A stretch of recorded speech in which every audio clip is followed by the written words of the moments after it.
Doing great. This morning I have a message for you that I think is from the heart of Jesus, and I think it's going to be a little bit challenging for some, and I apologise ahead of time. Okay, so if I say anything this morning that stirs you up, come back next week, because I won't be preaching, somebody else will be. But I really do believe that God wants to comfort our hearts and also challenge our thinking. From a very young age, I'm one of those people who's always wanted to know the why behind stuff. I pester my parents with the why question all the time, and I used to get really cranky with my mum when she would say, "I'll tell you when you're older," because I knew that I'd forget what my question was when that mythical day arrived. I've always found that knowing the why behind things that I have to do helps me to engage more fully with the task at hand. And I struggle when I'm told to do something and the reason is simply because I said so or because that's the way we've always done it.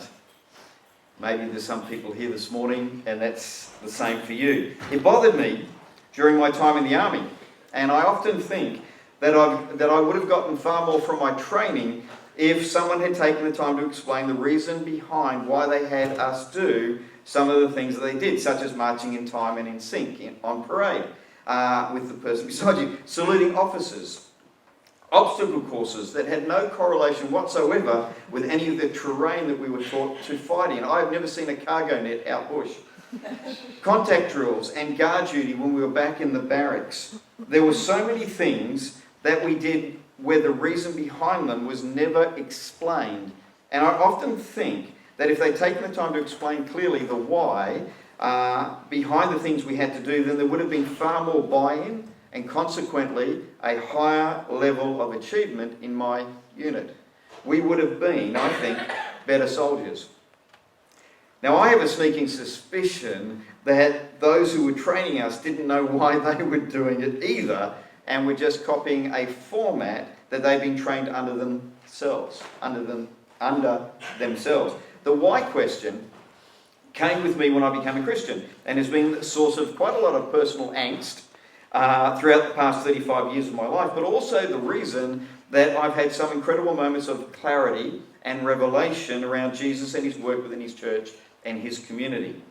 Now, full disclosure, there have been times that the answers that I've received from the church at large, not our church, or the churches that are represented here, obviously, but the church at large and other Christians about current issues in society and questions that I've been asking about faith that have been poor at best and downright confusing at worst. Now, I could have taken the easy way out and given up asking, but instead I've chosen to believe that God has an answer for every one of our questions if we're willing to persevere in the asking and not settle for half-baked answers, or worse still, no answer at all. In Luke 11:5-10, Jesus is teaching his disciples, and he says, then teaching them more about prayer, he used this story. Suppose you went to a friend's house at midnight, wanting to borrow 3 loaves of bread. Now, who would go to their friend's place at midnight wanting to borrow 3 loaves of bread? It ain't going to happen, is it? But Jesus is telling this story. He's exaggerating it because he's got a message that he wants to get across. You say to him, a friend of mine has just arrived for a visit and I have nothing for him to eat. And suppose he calls out from his bedroom, don't bother me. The door is locked for the night. My family and I are all in bed. I can't help you. But I tell you this, though he won't do it for friendship's sake, if you keep knocking long enough, he'll call the police. If you keep knocking long enough, he will get up and give you whatever you need because of your shameless persistence. Then Jesus went on and said, and so I tell you, keep on asking and you'll receive what you ask for. Keep on seeking and you will find. Keep on knocking and the door will be open to you. For everyone who asks receives, everyone who seeks finds, and to everyone who knocks, the door will be opened. I don't believe God has ever been fazed by a difficult question. I think leaders have at times, and unfortunately they can feel at times the need to make up an answer or try to shut down the questioner. Now that could be because of misguided attempt to protect God's reputation or their own. However, none of us are required to protect God's reputation. If you don't have an answer to a question, that doesn't belittle God or say that Christianity is deficient. It just means that the world is far bigger and more complex than your brain. And the sooner you learn that, the better off you'll be and those around you will be. Now, one question that I'm sure most of us have asked at some stage in our lives is, why is this happening to me? Now, some of us might even feel guilty asking that question, because we think that to ask that question we're showing disloyalty to God and our Christian faith. But nothing could be further from the truth. You're allowed to ask that question. Just don't give up until you get an answer. You know, there are some questions that I've asked that have taken me years to arrive at an answer. Now, that's not to discourage you. I'm telling you that so that you're prepared to keep on asking and keep on keeping on. And hopefully this morning I can help you see a path forward, or see the path forward a little bit more clearly. Now, before I get to my answer of the question, why is this happening to me, I want to ask you another question that will hopefully help you think a bit more outside of the box. Because sometimes the answers that we're looking for are outside of our current understanding or thinking. Otherwise, we come up with our answers quite quickly. And therein lies the danger if we're not careful.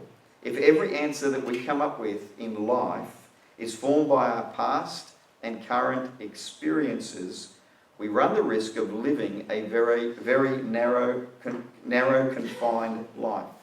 Always remind yourself that there is far more to learn, to experience, to understand, and to be in awe of than your past experiences or learning have brought into your world. So here's a question I want to pose to you this morning. What if the blockage that you're currently facing is actually the kindness of God in your life and not the devil trying to derail you? If that was the case, would it change the way you're viewing your current circumstance? You know, when I was starting out in ministry, I had a dream of travelling all over the world preaching. Preaching in churches throughout our country and overseas, but it never came to pass for various reasons. One being that Deb has constantly struggled with her health, and being away from home for extended periods of time just wouldn't have worked, especially when our kids were little. Now, I've come to see that rather than that being a blockage in my life, it was actually God's kindness towards me that stopped a particular dream, and there was nothing wrong with having that dream, but it stopped that particular dream from coming to pass. Why do I say that? Because I'm the type of person that isn't particularly thrilled with group games. I mean, I enjoy them. You want me to play a game of cards, you want me to play a game. I enjoy them when I get roped into them, but I would rather hide away in a room reading a book. Now, if I had a job that took me away from my family on a regular basis, I would have struggled even more than I have building close relationships with my kids and with Deb. And looking back over my life, I am so glad that God loved me enough to put a great big closed door in front of that ambition of mine. He was being kind, even though at the time it didn't feel that way. Even though at times I didn't understand. Even though at times I felt like I'd been left on the ministry shelf, so to speak. God was being kind to me because he knew my weaknesses far better than I did, and he loved me enough to put up with my complaining as I struggled to come to grips with a plan of mine that wasn't coming to pass. Okay, I want you to put that to the back of your mind for the moment. Now, to answer the question, why is this happening to me? I want to ask you another question. And the question is, would you like to have more of Jesus in your life? And you might have been wondering why this was the title of my message right at the start, given the direction that we've been going. Now you're about to find out. Now, you might have prayed a prayer for more of Jesus in your life at one time or another, or heard a message encouraging you to seek more of Jesus in your life, but do you know what that actually means? Do you know what it means to have more of Jesus in your life? What does it mean to have more of Jesus in your life? There we have a circle on the screen representing your life, and in this particular picture, you take up most of the circle. What does it mean to have more of Jesus in your life? To have more of Jesus in your life, he must increase and you must decrease. When we had our first child, I remember thinking to myself, what on earth did we ever do with all our spare time when we didn't have children? Then we had our second child, and I thought, why did we ever complain when we just had one? But I soon realised that the truth of the matter is, I never had spare time when we didn't have children. I never had spare time when we had children. It was just that the time that I had was being used in a different way. When I first started pastoring Grace, every now and again, I'd have people come to me and they'd say to me, "Oh, Dermot, I've got this great idea, which I think you should do." And that's basically what they're saying. They were trying to delegate upwards. They had these ideas about stuff, and I'll go tell Dermot, and then he can do it because he's the pastor of the church. And very, very quickly, I learnt a good reply to them that I would give to them when they came and asked me to do something. I would say, "That's a fantastic idea. I think you should go away and do it." Because the problem was, when they came to me and said to me, "I've got something that I think you should do," the only way that I could do what they were saying I should do was if I stopped doing something else that I was currently doing to fit it into my life. So if I want to have more of Jesus in my life, then to have more of Jesus in my life, then something's got to give. Something's got to change. John 3:23 to 30, we read an interesting story in the Gospel of John, talking about John the Baptist. At this time, John the Baptist was baptizing at Enon near Salem because there was plenty of water there, and people kept coming to him for baptism. This was before John was thrown into prison. A debate broke out between John's disciples and a certain Jew over ceremonial cleansing.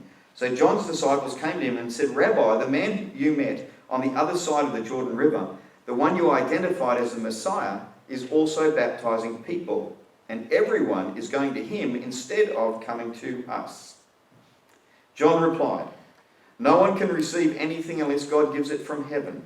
You yourselves know how plainly I told you, I'm not the Messiah, I'm only here to prepare the way for him. It is the bridegroom who marries the bride, and the bridegroom's family is simply glad to stand with him and hear his vows. Therefore, I am filled with joy at his success."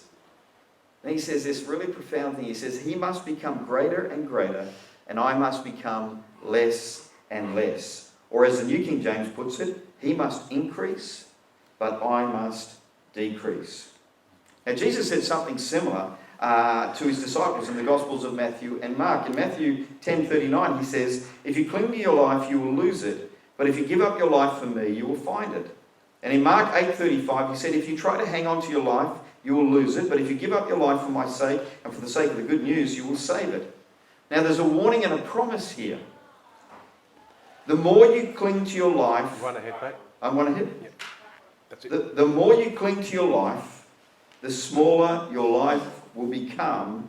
But if you can willingly give your life over to Jesus, your life will become a reflection of his. Now let's make sure. So how does Jesus increase in our lives as we decrease? What does that even mean? Now if I wanted to have more of Gus in my life, and I do, I just want to have more. If I want to have more of Gus in my life, I'd probably look at how much time we were spending together and see if I could increase that. Now that's not obvious. That's obviously not what we're talking about here, because God is with us 24/7. When God's Spirit takes up residency in our lives, we don't just get a part of him. We don't just get a leg or an arm or both feet. We get all of him. He's fully present in our lives. Do we get more of Jesus by going to church more? What about praying longer? Does it happen when I read my Bible for hours and hours? Now, there's no doubt that going to church, praying and reading our Bibles can be part of God's presence growing in our lives, but they can also become a blockage, as the Pharisees of Jesus' day found out, much to their disgust and anger at the one who pointed it out to them, Jesus himself. Why was that? Because they used their religious observances as a means of promoting themselves in the eyes of others.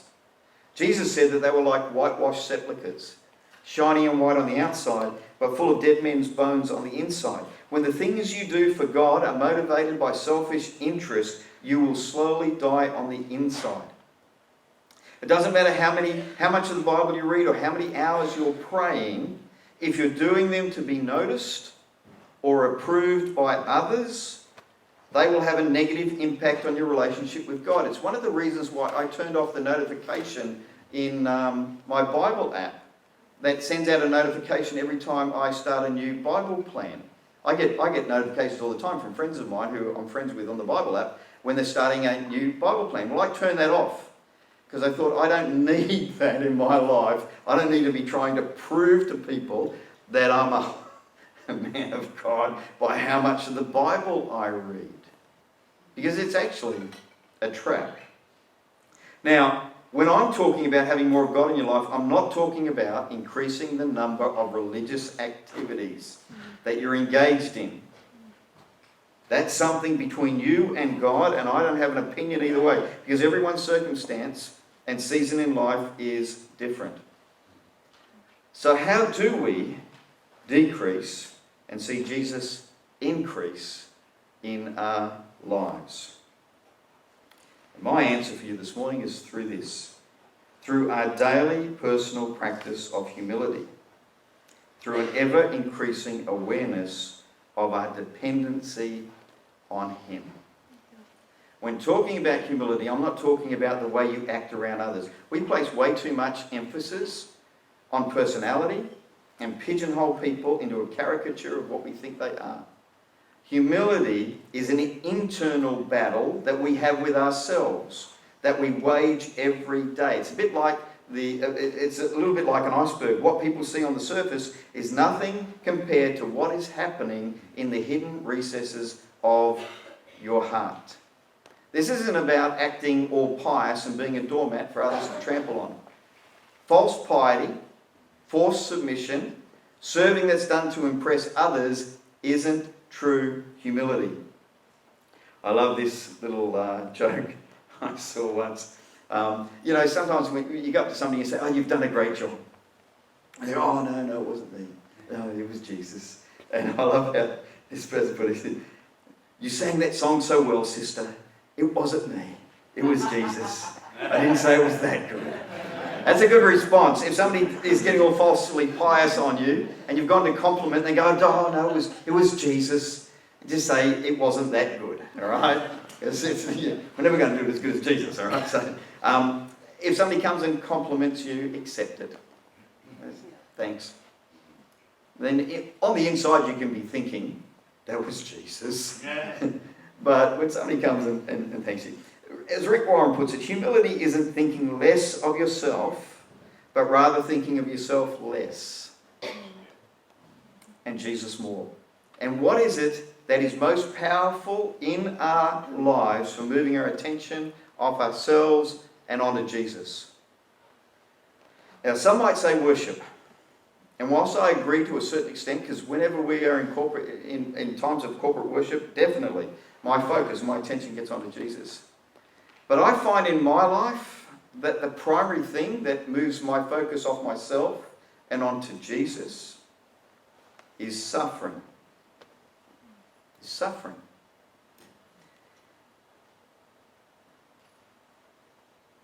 Because it causes me to depend more on Him instead of myself. When I'm feeling broken, Jesus shines through more. When I'm feeling strong, I too often take centre stage. Now, we can obviously choose to humble ourselves intentionally, but failing that, God will often, in His kindness, coming back to why is this happening to me, allow life to humble us for our own good if our heart is open to it. Two people go through the same thing. One becomes bitter, one becomes better. One becomes harder, the other becomes softer. One loses hope, the other one finds peace that surpasses all understanding. Is one more blessed than the other? No. One chose over and over again to lean into Jesus and trust him in the midst of their circumstance, and it had a tempering effect on their life.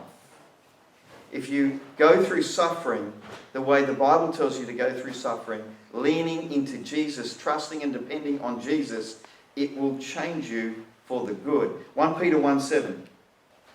Peter's speaking and he says this. He says, "These trials will show that your trust is genuine.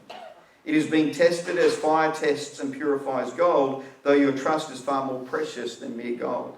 So when your trust remains strong through many trials, it will bring you much praise and glory and honour on the day when Jesus Christ is revealed to the whole world." And I'm sure some of you are thinking, Jesus, that's a long way away. How about you doing it for me right now? And that's the challenge with trusting. Because we kind of we'll trust, hoping that things will change. But what if things were never to change? What if you were to stay bald for the rest of your life?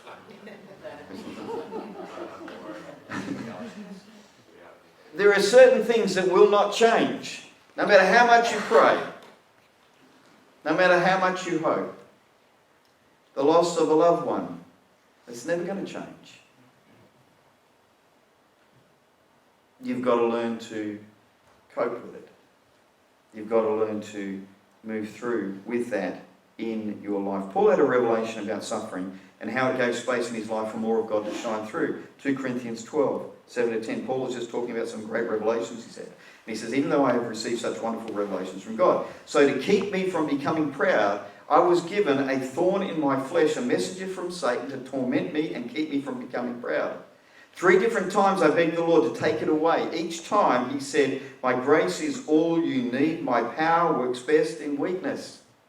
So now I am glad to boast about my weaknesses so that the power of Christ can work through me. That's why I take pleasure in my weaknesses and in the insults, hardships, persecutions, and troubles that I suffer for Christ. For when I am weak, then I am strong."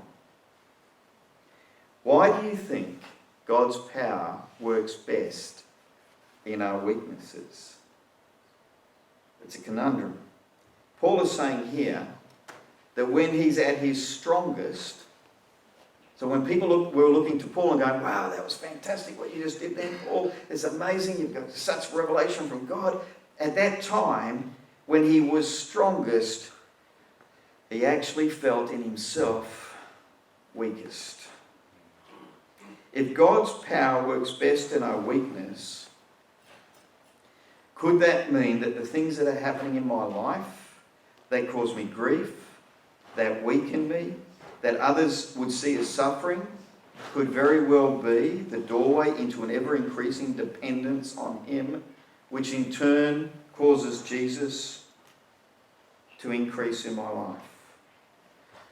Rather than our suffering being a tragedy, it could very well be the tool that God is allowing to increase our dependency on him. Now, I'm not saying it is. That's for you to figure out. What I'm wanting to do is to pry open a door in your thinking that maybe you've never given yourself permission to fully explore. If your sin, if your failings, if your suffering leads you to a place of weakness, where you end up turning your eyes more completely toward God and the presence of Jesus is seen more in your life, is that something you can accept as a good thing? I no longer view life the way I used to. My expectation when I was younger was that if something was of God, it had to be full of light, joy, and peace, moving from glory to glory, from mountaintop to mountaintop. Failing to notice that one of the main messages of the Bible is that we'll often find ourselves travelling through a valley of the shadow of death toward a cross, carrying a burden that threatens to overwhelm us, but with Jesus right beside us, urging us on and whispering in our ear that he has overcome the world. Rather than it being a tragedy, it carries with it enormous hope when Jesus is walking with us through whatever it is that we're facing. It's why it's so important that our dependency is more and more in him and less in ourselves. When we are strong in ourselves, our dependency is focused on us. When we feel weak, we are more likely to depend upon Jesus in our lives. So the weaknesses that you are currently struggling with, the circumstance that you're facing at the moment which you think is unfair, might actually be the way God can get your attention. Now, every one of us is different. And as I said, you've got to figure this out for yourself. But don't close your mind off to the fact that God could be using your circumstance at the moment to do something for you that you, in your natural understanding of life, mightn't be able to see. That very thing that you think is an obstacle in your life could very well be the kindness of God at this time for you. The struggle that you're going through could be the very thing that will cause you to ask the questions that you need to be asking so that you see more of Jesus. And don't ever compare your situation with the person sitting beside you, because we do that all the time. We look at people's highlight reel on Instagram or on Facebook. We see all their lovely pictures and we think they've got it so easy. You have no idea what is going on in people's lives behind the scenes. You have no idea. Every one of us have got our own path, our own journey to walk. And every one of us will at times think this is taking way too long and this is way too hard. And how come I've got to walk through this and other people don't? They've got their own walk, they've got their own journey, they've got their own struggle, they've got their own challenges. But at this stage in my life, I'm starting to look at things a little bit differently, and I'm beginning to realise that God is incredibly kind, but he does things differently to what I was expecting of him. John 16:33. I've told you all this so that you may have peace in me. These are Jesus' final words before he went to the cross. Here on earth you will have many trials and sorrows, but take heart, because I have overcome the world. Why is this happening to you? Could it be to increase your dependency on Jesus so that he would increase in your life whilst you decrease? Final words. Don't have a short-term view of life. It'll lead you astray. Murder seems right in the midst of extreme anger. Don't allow your circumstances to trap you in the cage of who you currently are, but instead let your circumstances push your thinking ahead to who Jesus wants you to become. I want to play a song for you right now. I'm going to close. I'm going to have the team. They're going to come and join me when the song's played.